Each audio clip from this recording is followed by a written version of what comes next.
ಎಲ್ಲರಿಗೂ ನಮಸ್ಕಾರ. ನಾನು ನನ್ನ ಹಿಂದಿನ ವಿಡಿಯೋದಲ್ಲಿ ಪ್ರಶ್ನೆ ಪತ್ರಿಕೆ ಸ್ವರೂಪ ಹೇಗಿರುತ್ತೆ ದ್ವಿತೀಯ PUC ಅಂತ ನಾನು ಸವಿವರವಾಗಿ ವಿಶ್ಲೇಷಣೆ ಮಾಡಿದ್ದೆ. ಮತ್ತೆ ಆ ಒಂದು ವಿಡಿಯೋದಲ್ಲಿ ಈ ಕೆಲವೊಂದಿಷ್ಟು ಲೆಕ್ಕಗಳನ್ನು ಬಿಡಿಸ್ತೀನಿ ಅಂತ ನಾನು ಹೇಳಿದೆ. ಆ ಪ್ರಕಾರವಾಗಿ ಇವತ್ತಿನ ದಿವಸ ಸೆಕ್ಷನ್ ಸಿ ಬಗ್ಗೆ ನಾನು ಡಿಸ್ಕಷನ್ ಮಾಡಬೇಕು ಅಂತ ತೀರ್ಮಾನ ಮಾಡಿದ್ದೀನಿ. ಅದಕ್ಕೆ ನಮ್ಮ ಪ್ರಶ್ನೆ ಪತ್ರಿಕೆಯಲ್ಲಿ ಸೆಕ್ಷನ್ ಎ ಮತ್ತು ಸೆಕ್ಷನ್ ಬಿ ಏನಿದಾವಲ್ಲ, ಅವುಗಳಲ್ಲಿ 1 ಅಂಕ ಮತ್ತು 2 ಅಂಕದ ಥಿಯರಾಟಿಕಲ್ ಆಸ್ಪೆಕ್ಟ್ ಗಳನ್ನ ಕೇಳಲಾಗುತ್ತೆ. ಆದ್ರೆ ಸೆಕ್ಷನ್ ಸಿ ಮತ್ತು ಸೆಕ್ಷನ್ ಡಿ ಏನೈತಲ್ಲ, ಸೆಕ್ಷನ್ ಸಿ ಯಲ್ಲಿ 6 ಅಂಕದ ಪ್ರಶ್ನೆಗಳು ಮತ್ತು ಸೆಕ್ಷನ್ ಡಿ ನಲ್ಲಿ 12 ಅಂಕದ ಪ್ರಶ್ನೆಗಳನ್ನ ಕೇಳಲಾಗುತ್ತೆ. ನಮ್ಮ ಸೆಕ್ಷನ್ ಸಿ ಯಲ್ಲಿ ಕ್ವಶನ್ ನಂಬರ್ 22 ದಿಂದ ಸ್ಟಾರ್ಟ್ ಆಗುತ್ತೆ. ಅಂದ್ರೆ ಪ್ರಶ್ನೆ ಪತ್ರಿಕೆ 22ನೇ ಸಂಖ್ಯೆಯಿಂದ ನಮ್ಮ ಸೆಕ್ಷನ್ ಸಿ ಶುರು ಆಗುತ್ತೆ. ಹಾಗಾಗಿ ನಾನು ಇವತ್ತಿನ ಕ್ಲಾಸ್ ಒಳಗ ಪ್ರಶ್ನೆ ಸಂಖ್ಯೆ 22 ಯಾವೆಲ್ಲ ಕೇಳ್ತಕ್ಕಂಥ ಸಾಧ್ಯತೆ ಐತಿ ಅನ್ನೋದ್ರ ಬಗ್ಗೆ ಸ್ವಲ್ಪ ಡಿಸ್ಕಷನ್ ಮಾಡ್ಬೇಕು ಅಂತ. ಮೊದಲನೇದು ಇಲ್ಲಿ ಕೇಳ್ತಕ್ಕಂಥ ಸಾಧ್ಯತೆ ಪ್ರಶ್ನೆ ಸಂಖ್ಯೆ 22 6 ಅಂಕದ ಪ್ರಶ್ನೆ ಕೇಳ್ತಕ್ಕಂಥ ಸಾಧ್ಯತೆ ಏನಪ್ಪಾ ಅಂದ್ರ problems on calculation of interest on drawings under product method, ಇದು ಮೊದಲ ಸಾಧ್ಯತೆ. ಅದೇ ರೀತಿ preparation of profit and loss appropriation account ಅಥವಾ guarantee of profits to a partner, ಈ ಮೂರರಲ್ಲಿ ಯಾವುದಾದ್ರೂ ಒಂದು ಟಾಪಿಕ್ ಅನ್ನು ನಮಗೆ ಕೇಳಲಾಗತ್ತ. ನಮಗೆ ಬಹುಮಟ್ಟಿಗೆ ಸುಲಭವಾಗಿ ಪಾಸ್ ಆಗ್ಬೇಕು ಅಂತಕ್ಕಂಥ ವಿದ್ಯಾರ್ಥಿಗಳು problems on calculation of interest on drawings under product method, ಅದೇ ರೀತಿ preparation of P&L appropriation account ಕಡೆ ಹೆಚ್ಚು ಗಮನ ಕೊಡೋದು ಒಳ್ಳೆಯದು ಅಂತ ನನ್ನ ಭಾವನೆ. ಇವತ್ತಿನ ವಿಡಿಯೋದಲ್ಲಿ problems on calculation of interest on drawings ಮೇಲೆ ಹೆಚ್ಚು ಗಮನ ಹರಿಸಬೇಕು ಅಂತ ನಾನು ತೀರ್ಮಾನ ಮಾಡಿದ್ದೀನಿ. ಇದರ ಮೇಲೆ ಒಂದು ಲೆಕ್ಕವನ್ನು ನಾನು ಇವತ್ತಿನ ಕ್ಲಾಸ್ ನಲ್ಲಿ ಬಿಡಿಸ್ತೇನೆ. ಇದಕ್ಕಿಂತ ಮುಂಚೆ ಡ್ರಾವಿಂಗ್ಸ್ ಅಂದ್ರೆ ಏನು ಅಂತ ತಿಳ್ಕೋಬೇಕು. Any withdrawal made by the owner for is personal use or private use ಅಂತ. ಅಂದ್ರೆ ಮಾಲೀಕನು ತನ್ನ ವೈಯಕ್ತಿಕ ಬಳಕೆಗಾಗಿ ಬಿಸ್ನೆಸ್ ನಿಂದ ಹಣವನ್ನು ಏನಾದ್ರೂ ತೆಗೆದುಕೊಂಡು ಹೋದ್ನು ಅಂದ್ರ ಅದನ್ನ ನಾವು ಡ್ರಾವಿಂಗ್ಸ್ ಅಂತ ಕರಿತೀವಿ. ಇಲ್ಲಿ ನಮ್ಗೆ ಇರ್ತಕ್ಕಂಥ ಲೆಕ್ಕ ಏನು, ಕ್ಯಾಲ್ಕುಲೇಷನ್ ಆಫ್ ಇಂಟ್ರೆಸ್ಟ್ ಆನ್ ಡ್ರಾವಿಂಗ್ಸ್. ಅಂದ್ರೆ ಮಾಲೀಕ ಈಗ ತನ್ನ ವೈಯಕ್ತಿಕ ಬಳಕೆಗಾಗಿ ಹಣವನ್ನೇನು ತೆಗೆದುಕೊಂಡು ಹೋಗ್ತಾನಲ್ಲ, ಅದರ ಮೇಲೆ ಬಡ್ಡಿ ವಿಧಿಸ್ತಕ್ಕಂತಹ ವಿಧಾನಗಳ ಬಗ್ಗೆ ನಾವು ಈ ಒಂದು ಟಾಪಿಕ್ ನಲ್ಲಿ ಕಲಿತೀವಿ. ಅದರಲ್ಲಿ ಒಂದು ಮೆಥಡ್ ಯಾವುದು ಅಂದ್ರೆ ಪ್ರಾಡಕ್ಟ್ ಮೆಥಡ್ ಅಂತ. ಈ ಪ್ರಾಡಕ್ಟ್ ಮೆಥಡ್ ಅನ್ನ ಅನುಸರಿಸಿ ನಾವು ಮಾಲೀಕನು ತನ್ನ ವೈಯಕ್ತಿಕ ಬಳಕೆಗಾಗಿ ತೆಗೆದುಕೊಂಡು ಹೋದಂತ ಮೊತ್ತದ ಮೇಲೆ ಬಡ್ಡಿಯನ್ನು ಹೆಂಗ್ ವಿಧಿಸ್ಬೇಕು ಅಂತ ನಾವು ಇಲ್ಲಿ ಕಲಿತೀವಿ. ಕ್ಯಾಲ್ಕುಲೇಷನ್ ಆಫ್ ಇಂಟ್ರೆಸ್ಟ್ ಆನ್ ಡ್ರಾವಿಂಗ್ಸ್ ನಲ್ಲಿ ನಮಗೆ 3 ಮೆಥಡ್ಗಳಿದಾವು. ಒಂದು ಡೈರೆಕ್ಟ್ ಮೆಥಡ್, ಇನ್ನೊಂದು ಪ್ರಾಡಕ್ಟ್ ಮೆಥಡ್, ಇನ್ನೊಂದು ಎವರೇಜ್ ಪೀರಿಯಡ್ ಮೆಥಡ್ ಅಂತ. ಅದರಲ್ಲಿ ಬಹುಮುಖ್ಯ ಯಾವ್ದಪ್ಪ ಅಂದ್ರ ಪ್ರಾಡಕ್ಟ್ ಮೆಥಡ್. ಈ ಪ್ರಾಡಕ್ಟ್ ಮೆಥಡ್ ಅನ್ನ ನಾವು ಬಳಸಿಕೊಂಡು ಇಂಟ್ರೆಸ್ಟ್ ಆನ್ ಡ್ರಾವಿಂಗ್ಸ್ ಅನ್ನ ಯಾವ ರೀತಿ ಕಂಡು ಹಿಡಿಬೇಕು ಅಂತ ನೋಡ್ರಿ. ನೆನಪಿಟ್ಕೋರಿ, ನಾವಿಲ್ಲಿ 2 ಸ್ಟೆಪ್ಸ್ ಗಳನ್ನ ಅನುಸರಿಸ್ತೀವಿ. We follow 2 steps here. Calculation of interest, ಈ ಪ್ರಾಡಕ್ಟ್ ಮೆಥಡ್ ನಲ್ಲಿ ಇಂಟ್ರೆಸ್ಟ್ ಅನ್ನು ಕ್ಯಾಲ್ಕುಲೇಷನ್ ಮಾಡ್ಲಿಕ್ಕೆ ಒಂದು ಫಾರ್ಮುಲಾ ಐತಿ. ಏನಪ್ಪಾ ಅಂದ್ರ IOD, interest on drawings is equal to total product into rate of interest into 1/12. ಇದು ಈ ಸೂತ್ರವನ್ನು ಅನುಸರಿಸಿ ನಾವು ಬಡ್ಡಿಯನ್ನ ಕಂಡುಹಿಡಿತೀವಿ ಪ್ರಾಡಕ್ಟ್ ಮೆಥಡ್ ನಲ್ಲಿ. ಹಾಗಾಗಿ ಬನ್ನಿ ಸ್ನೇಹಿತರೆ, ಈಗೇನ್ ಮಾಡೋಣ ಅಂದ್ರ ಒಂದು ಲೆಕ್ಕವನ್ನ ಬಿಡಿಸೋ ಮೂಲಕ ನಾವು ಬಡ್ಡಿಯನ್ನ ಯಾವ ರೀತಿ ಕ್ಯಾಲ್ಕುಲೇಟ್ ಮಾಡ್ತೀವಿ ಪ್ರಾಡಕ್ಟ್ ಮೆಥಡ್ ಅನ್ನೋದ್ರ ಬಗ್ಗೆ ತಿಳ್ಕೊಳ್ಳೋಣ.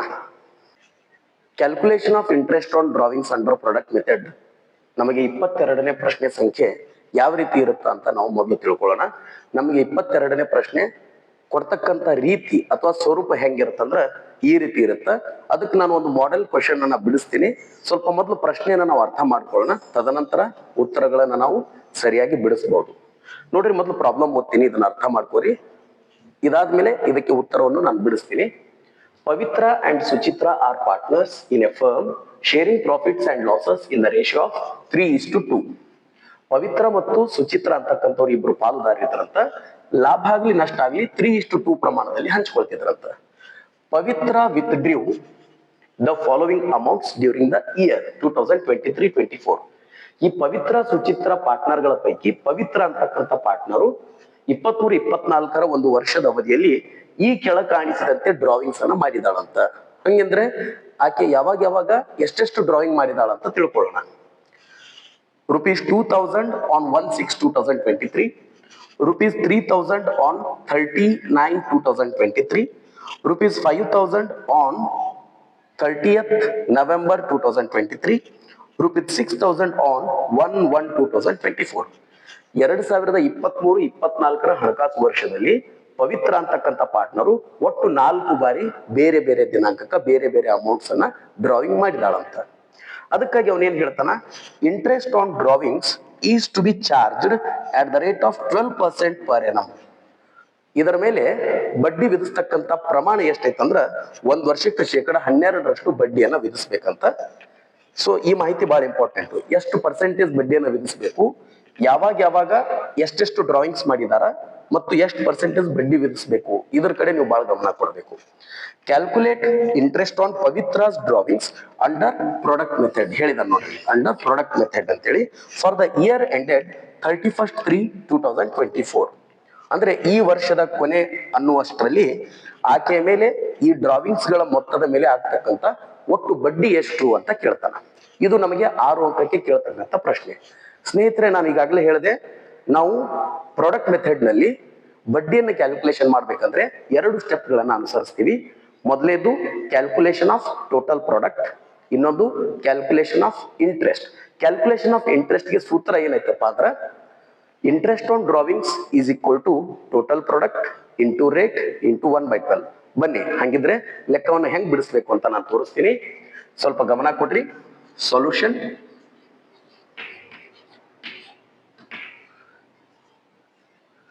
ಹೆಡ್ಡಿಂಗ್ ಏನ್ ಹಾಕ್ಬೇಕಂದ್ರ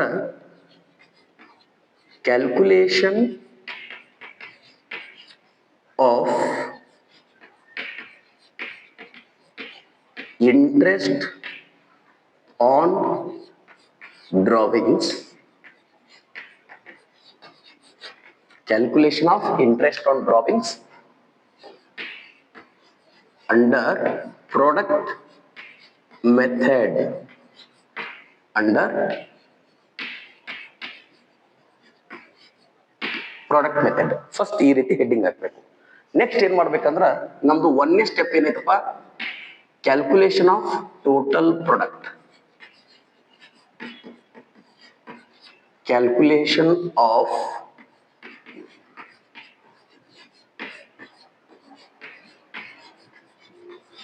total product. Calculation of total product. Total product ಅನ್ನು ಕ್ಯಾಲ್ಕುಲೇಟ್ ಮಾಡ್ಬೇಕಂದ್ರೆ ನೀವು ಒಂದು ಟೇಬಲ್ ಹಾಕ್ಬೇಕಾಗತ್ತ. ಒಟ್ಟು 4 ಕಾಲಮ್ಗಳು ಬರ್ತಾವ ಆ ಟೇಬಲ್ಗೆ. ನಾನು ಯಾವ ರೀತಿ ಹೇಳ್ತೀನಿ ಆ ರೀತಿ ಹಾಕ್ರಿ. 1ನೇ ಕಾಲಮ್ ಏನಪ್ಪಾ ಅಂದ್ರ ಡೇಟ್, ಅಂದ್ರೆ ಡೇಟ್ ಆಫ್ ಡ್ರಾವಿಂಗ್ಸ್ ಅಂತ. ಯಾವೆಲ್ಲ ದಿನಾಂಕಕ್ಕೆ ಡ್ರಾಯಿಂಗ್ ಮಾಡಿರ್ತಾನಲ್ಲ ಆ ದಿನಾಂಕಗಳನ್ನ ಇಲ್ಲಿ ಬರಿಬೇಕು. Next amount of ಡ್ರಾವಿಂಗ್ಸ್.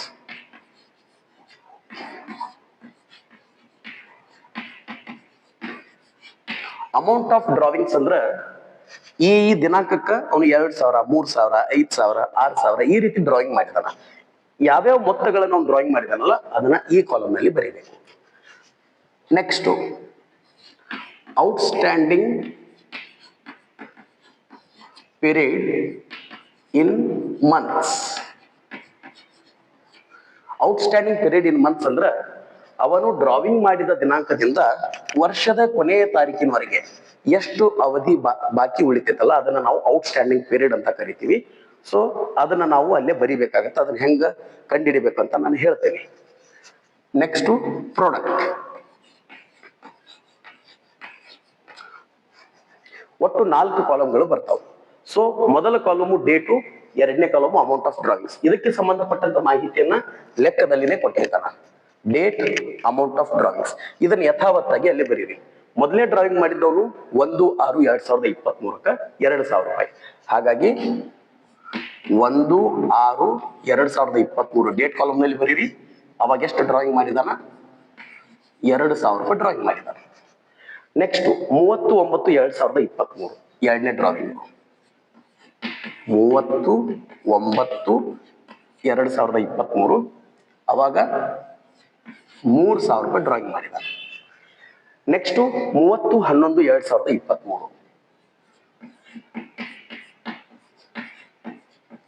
ಅವಾಗ ಎಷ್ಟು ಡ್ರಾಯಿಂಗ್ ಮಾಡಿದಾನಂದ್ರ 5000 ರೂಪಾಯಿ ಡ್ರಾಯಿಂಗ್ ಮಾಡಿದಾನ ಪಾರ್ಟ್ನರ್.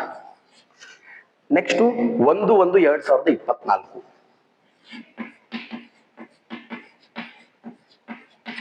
ಅವಾಗ ಎಷ್ಟಪ್ಪ ಅಂದ್ರೆ ಡ್ರಾವಿಂಗ್ಸು 6000 ರೂಪಾಯಿ. ನೋಡ್ರಿ, ನಮಗೆ ಕ್ಯಾಲ್ಕುಲೇಷನ್ ಆಫ್ ಟೋಟಲ್ ಪ್ರಾಡಕ್ಟ್ಗೆ ಒಟ್ಟು 4 ಕಾಲಮ್ಗಳದಾವು. ಅದರಲ್ಲಿ 2 ಕಾಲಮ್ಗಳ ಮಾಹಿತಿಯನ್ನ ಲೆಕ್ಕದಲ್ಲೇ ಕೊಟ್ಟಿರ್ತಾನ. ಡೇಟ್ ಕಾಲಮ್ ಒಳಗೆ date, amount of drawing column ನಲ್ಲಿ ಎಷ್ಟೆಷ್ಟು ಡ್ರಾಯಿಂಗ್ ಮಾಡಿದಾರೆ ಅನ್ನೋದನ್ನ ಫಿಲ್ಅಪ್ ಮಾಡ್ಕೋಬೇಕು. Next outstanding period in months. Outstanding period in months ಅಂದ್ರೆ ಅವನು ಡ್ರಾಯಿಂಗ್ ಮಾಡಿದ ದಿನಾಂಕದಿಂದ ವರ್ಷದ ಕೊನೆಯ ತಾರೀಕುವರೆಗೆ ಎಷ್ಟು ತಿಂಗಳು ಬಾಕಿ ಉಳಿದಿದ್ದಾವು ಅನ್ನೋದನ್ನ ಬರೀಬೇಕು. ಅದನ್ನ ಹೆಂಗ್ ನಾವು ಕಂಡುಹಿಡಿಬೇಕು ಅನ್ನೋದನ್ನ ಹೇಳ್ತೀನಿ. ಈಗ ನೋಡ್ರಿ, 1/6/2023 ಅವನು ಡ್ರಾಯಿಂಗ್ ಮಾಡಿದಾನ. ಈ ವರ್ಷ ಮುಕ್ತಾಯಗೊಳ್ಳೋದು 31/3/2024.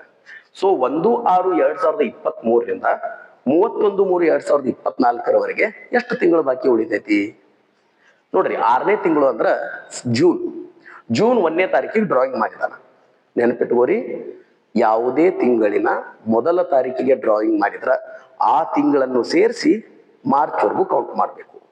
ಸೊ ಇಲ್ಲಿ ಜೂನ್ 1ನೇ ತಾರೀಕಿಗೆ ಡ್ರಾಯಿಂಗ್ ಮಾಡಿದಾನ, ಜೂನ್ ಅನ್ನು ಸೇರಿಸಿ ಮಾರ್ಚ್ ವರೆಗೂ ಕೌಂಟ್ ಮಾಡ್ರಿ. ಹಂಗಿದ್ರೆ June, July, August, September, October, November, December, ಜನವರಿ, ಫೆಬ್ರವರಿ, ಮಾರ್ಚ್ ಮೀನ್ಸ್ ಡ್ರಾವಿಂಗ್ ಮಾಡಿದ ದಿನಾಂಕದಿಂದ ವರ್ಷದ ಕೊನೆಯವರೆಗೆ ಔಟ್ಸ್ಟ್ಯಾಂಡಿಂಗ್ ಪೀರಿಯಡ್ ಎಷ್ಟಪ್ಪ ಅಂದ್ರೆ 10 months. ಅದಕ್ಕೆ ಔಟ್ಸ್ಟ್ಯಾಂಡಿಂಗ್ ಪೀರಿಯಡ್ ಇನ್ ಮಂತ್ಸು 10 ಅಂತ ಬರೀರಿ 1ನೇ ಡ್ರಾವಿಂಗಿಗೆ. ಇನ್ನು 2ನೇ ಡ್ರಾವಿಂಗು 30/9/2023. 9ನೇ ತಿಂಗಳು 30ನೇ ತಾರೀಕು ಡ್ರಾಯಿಂಗ್ ಮಾಡಿದಾರಂತ. 9ನೇ ತಿಂಗಳು ಅಂದ್ರೆ ಸೆಪ್ಟೆಂಬರ್ 30ಕ್ಕೆ ಡ್ರಾಯಿಂಗ್ ಮಾಡಿದಾನ. ಅಂದ್ರೆ ಸೆಪ್ಟೆಂಬರ್ ತಿಂಗಳು ಮುಗಿದಾದ್ಮೇಲೆ ಡ್ರಾಯಿಂಗ್ ಮಾಡಿದಾನ. ಕೊನೆಗೆ ಸೆಪ್ಟೆಂಬರ್ ತಿಂಗಳಿನ ಕೊನೆಯ ತಾರೀಕಿಗೆ ಡ್ರಾಯಿಂಗ್ ಮಾಡಿದಾನ.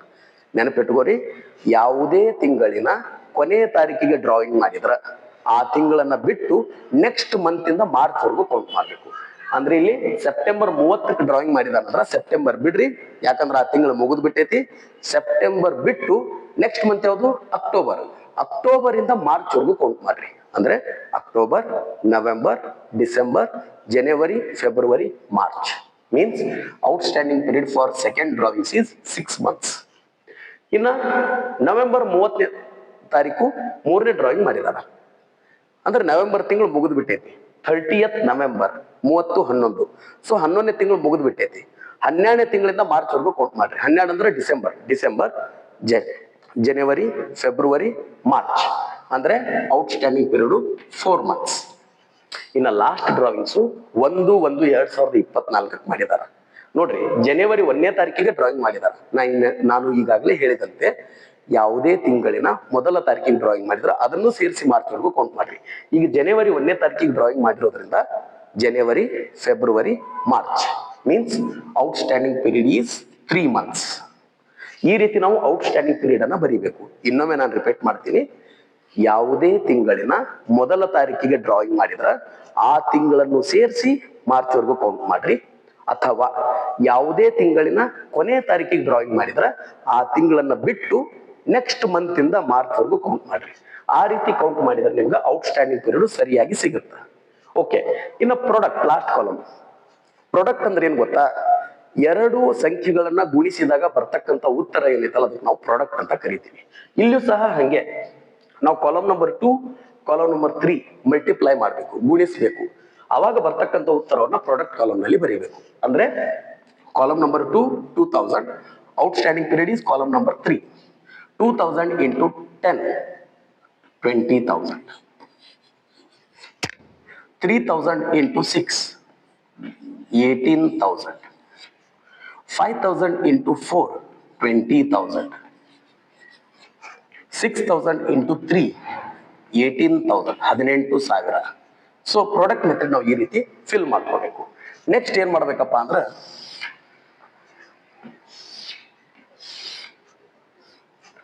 Total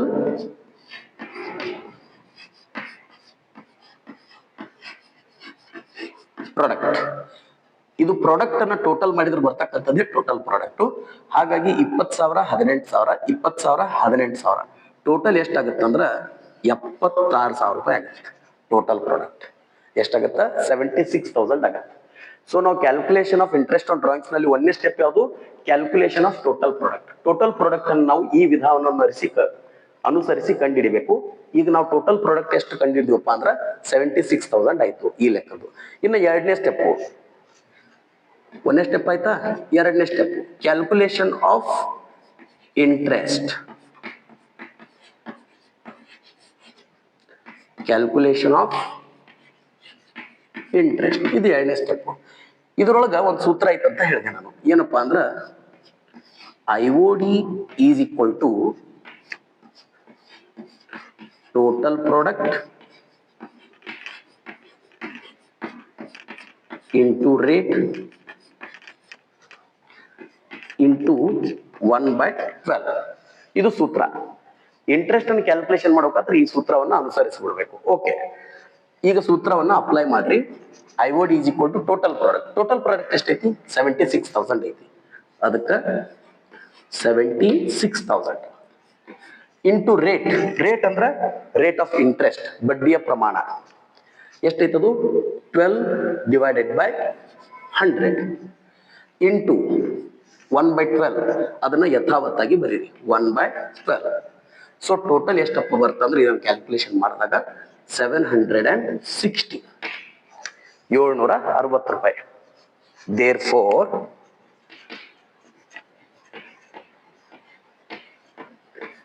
interest on